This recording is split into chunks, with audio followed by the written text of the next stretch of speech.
ऐसा धोखा हमारे साथ किया, भोगोगे। ये जो निकलता है ना, भोगोगे, ये अकाट्य होता है। क्योंकि किसी का भी हृदय, मतलब किसी भी जीव जंतु को आप कष्ट दें और उसका हृदय आह भर जाए, तो वो आह वज्र की लिखत में भोगना पड़ेगा। वो आह किसी की ना लेना जिंदगी। कोई ऐसा कार्य, कोई आह भर करके कह दिया तुम समर्थ हो, हम तो कुछ कर नहीं सकते, और अंदर से दुखी, फिर तुम्हारी सामर्थ्य काम नहीं करेगी, मिट्टी में मिला देगी। ऐसा नहीं कि आप जो कर रहे हैं कोई देख नहीं रहा, कोई हिसाब किताब नहीं, जो कर रहे हैं अवश्य में भोक्तव्यम। बहुत साफ जीव स्वयं नित्य निरंतर कर्मों के जाल को रच रहा है और अपने आप को बांध रहा है। आपको मुक्त होना है, बंधना नहीं है।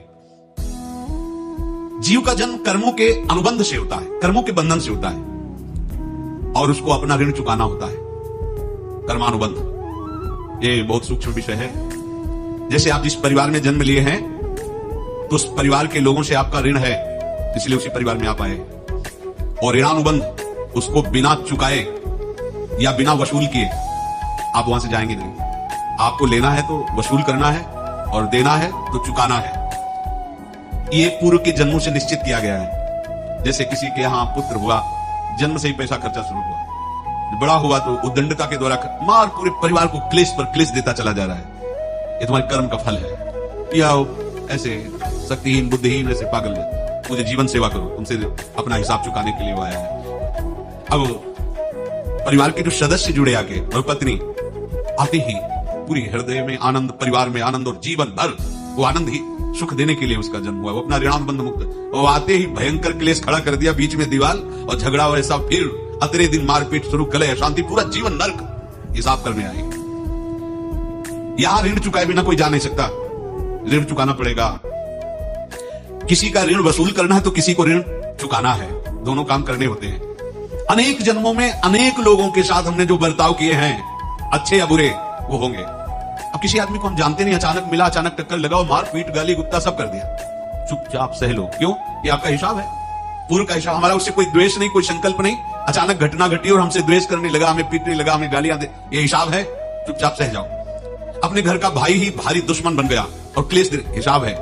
एक प्रभुदत्त ब्रह्मचारी जी की वाणी में पढ़ा था, एक महात्मा जी भ्रमण करते थे, तो उस समय असरफियां चलती थी, मोहरे असरफियां, उनको भेंट में देते लोग। तो या तो ठाकुर सेवा में लगे तत्काल, या संत सेवा में तत्काल लगे, उसका संग्रह करके डोलना ये ठीक नहीं है बैरागी के लिए, सिद्धांत में ये ठीक नहीं। तो जब 2, 4, 6, 8 ऐसे मोहरे हुई, तो उन्होंने विचार किया कि और भ्रमण करके जब काफी मोहरे हो जाएंगी, तो प्रयागराज में जब कुंभ पड़ता है, एक बार पूरे सब अखाड़े के संतों को, अलग अलग संप्रदाय सब संतों को बुलाएंगे और सबको कहेंगे। अब साधु है तो यही विचार करेगा, और क्या विचार करेगा। तो उन्होंने एक ऐसे डंडा बनवाया, बेंत, जो ऊपर से चूड़ीदार और भीतर पोला, और मोहरे उसमें डालते, और भ्रमण, जहां जहां श्रद्धालु भगत थे सबके यहां जाना और इच्छा रखना कि एक मोहर तो दे दे दक्षिणा में। कामना कोई भी हो, वो बांधती ही है, ध्यान रखना। इसीलिए प्रभु जो चाहे वो करे, अपनी चाह नहीं रखनी चाहिए, अपनी चाह प्रभु की चाह में मिला देनी चाहिए। धीरे धीरे वो छड़ी भर गई, भ्रमण करने वाले महात्मा चूड़ी लगाई, इंतजार करते रहे। जब प्रयाग का कुंभ पड़ा तो चले। तो रास्ते में एक गांव में पूछा जाता है, जैसे कई लोगों की कोई श्रद्धालु ऐसा है जो संत सेवी है, तो कुछ लोगों ने बताया हाँ एक परिवार है बहुत संत सेवी है, और आपको मिलाते हैं उनसे। घर में रुका, खूब अच्छा हलवा पूड़ी पवाया, और जो घर के मालिक थे चरण दबाए। चरण दबाते दबाते उनकी दृष्टि पड़ी उस डंडे पे, इतना मोटा और ऊपर से चूड़ी सी भी नजर आ रही, इस डंडे में तो कोई रहस्य है ही है। अब महात्मा जी को खवा पिला के सुला दिया। महात्मा जी जब सो गए तो पत्नी से धीरे से कहा, डंडा लाओ बाबा जी का डंडा। वो चूड़ीदार जो है खोला पलटाया तो सैकड़ों मोहरे, ऐसे संत रोज पधारे भगवान को आनंद हो जाए। फिर क्या, पत्नी से कहा नाप के कंकड़ लाओ। वो तो महात्मा जी तो खाए खीर पूरी, आराम से सो रहे। रात में पूरी प्लानिंग करके उसमें कंकड़ भर के चूड़ी लगाकर सिराने रख दिया, सारी मोहरे हटा ली। महात्मा जी आराम से छड़ी उठाए तो वजन पक्का। वैसे बड़े लोग चतुर होते हैं, पर ये नहीं जानते कि कर्म कितना भयानक होता है। और उनकी कोई संतान नहीं थी, पर धन में इतना प्रेम उनको था।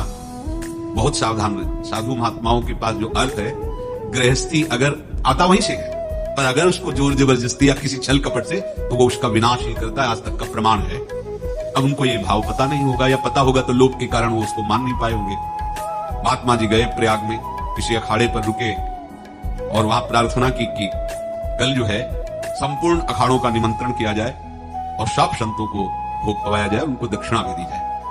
महंत ने सोचा कि बहुत बड़ा है तो उत्सव है, क्योंकि प्रयाग में कितने हजारों संत महात्मा सब। उनका महाराज बोरों इसमें चीनी और टीनों घी लगेगा, सब व्यवस्था। बोले आप एक एक हिसाब हम करेंगे, हमारे पास सब व्यवस्था है। बोले कुछ तो पहले दे दो, इकट्ठे देंगे। उनको था कि अगर हम छड़ी खुला और 2-4 मोहरे दी, किसी को पता लग गया तो गड़बड़ हो सकती। बोले हम भंडारे के समय आखिरी में सब कुछ आपको दे देंगे। ठीक है, वो अपने पास से पैसे लगाकर खूब जितना सामग्री सब लाए लाखों की, और सब संतों को निमंत्रण कर दिया।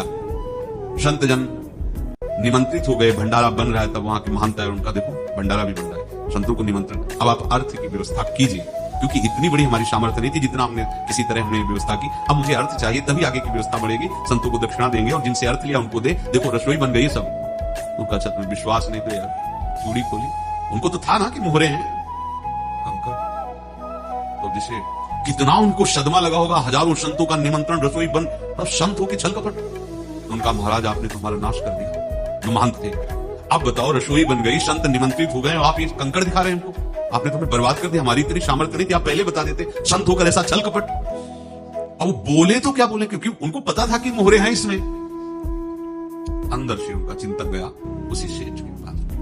अच्छा ऐसा धोखा हमारे साथ किया, भोगोगे तो। ये जो निकलता है ना भोगोगे, ये अकाट्य होता है। क्योंकि किसी का भी हृदय, मान लो किसी भी जीव जंतु को आप कष्ट दें और उसका हृदय आह भर जाए, तो वो आह वज्र की लिखत में भोगना पड़ेगा। वो देखो भीष्म जी को भोगना पड़ रहा है। सांप को ऐसे धनुष की नोक से उठाया और बबूल के कांटों के ऊपर फेंक दिया, कई दिन तक छेदा हुआ, वो आह भर करके मरा। तो आपको 6 महीने बाणों की सैया पर आह किसी की ना लेना जिंदगी। कोई ऐसा कहा, कोई आह भर करके कह दिया तुम समर्थ हो, हम तो कुछ कर नहीं सकते। और अंदर से दुखी, फिर तुम्हारी सामर्थ्य काम नहीं करेगी, मिट्टी में मिला देगी। फिर ये तो संत थे और भगवत आराधना के लिए, संत आराधना के लिए ही ऐसा किए हुए थे।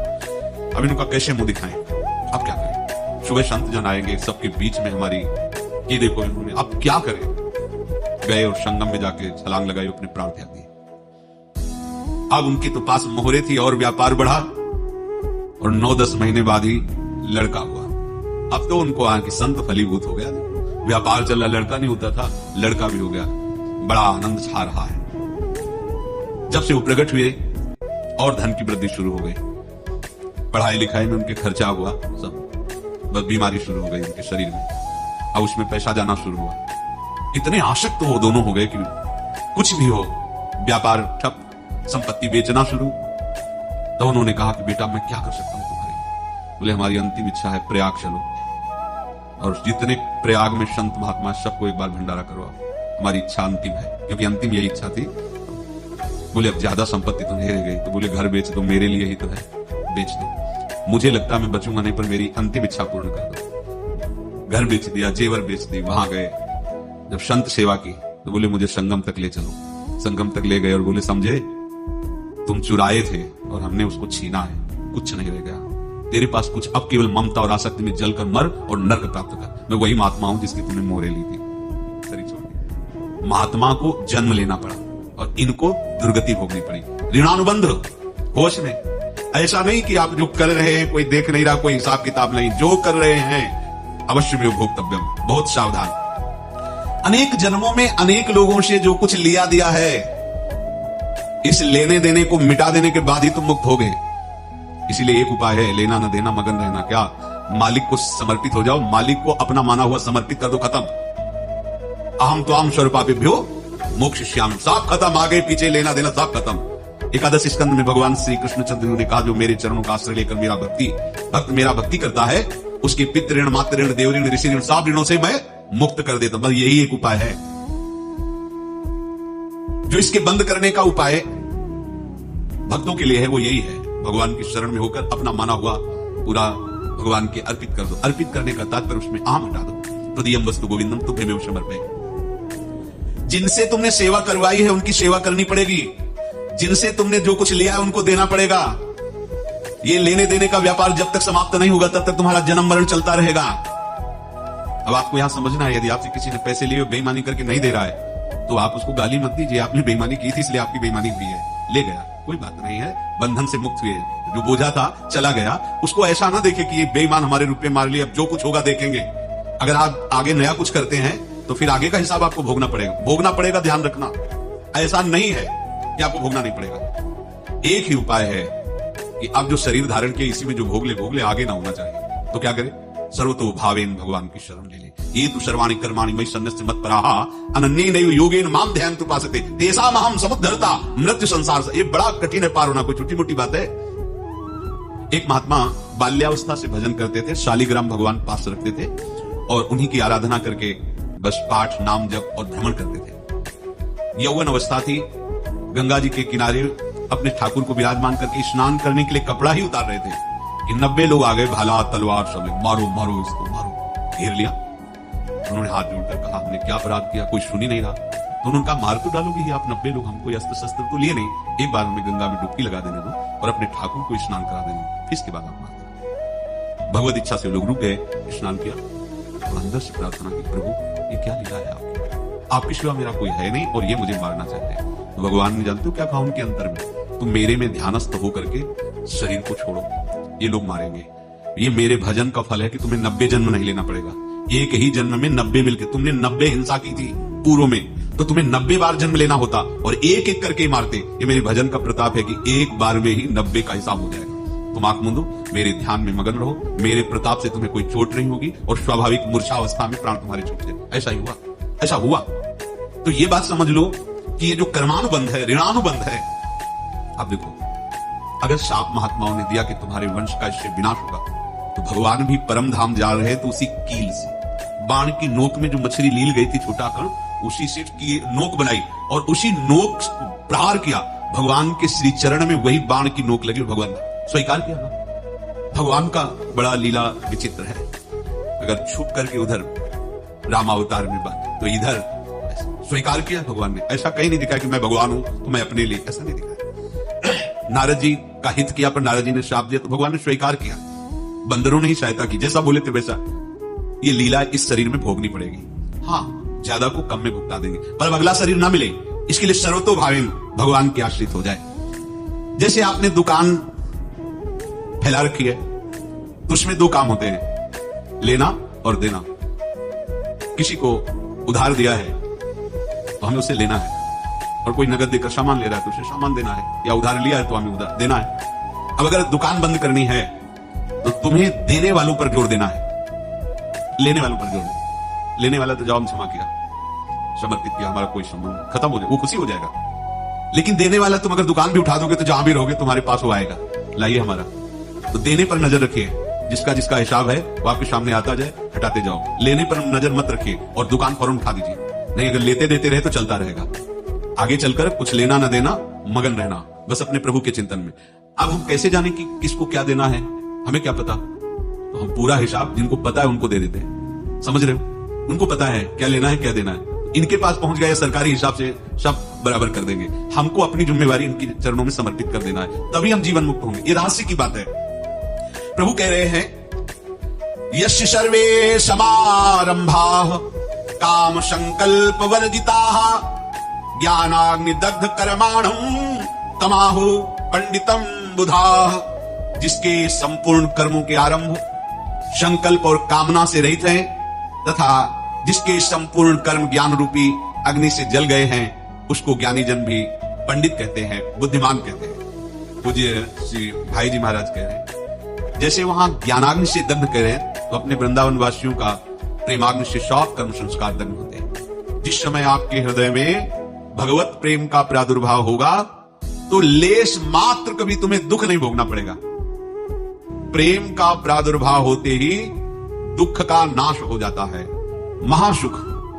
जब प्रेम का प्रादुर्भाव होगा तो समस्त पाप भस्म हो जाते हैं, अशांति नष्ट हो जाती है, संसार ज्वाला स्पर्श भी नहीं कर सकती है। जब भगवत प्रेम का प्रादुर्भाव होता है, हो सकता है उस उपासक के जीवन में दुखों का पहाड़ टूट पड़े, परिवार खिलाफ, शरीर रोगी, अव्यवस्था, बहुत बहुत कुछ सब। कह रहे हैं इतना सब होने पर भी उसके हृदय में कोई भी दुख नहीं होता। ऐसा सामर्थ्यशाली भगवत प्रेम है। भगवान के चरणारविंद का जिसके हृदय में प्रेम है, भारी से भारी दुख भी उनको विचलित नहीं कर सकता।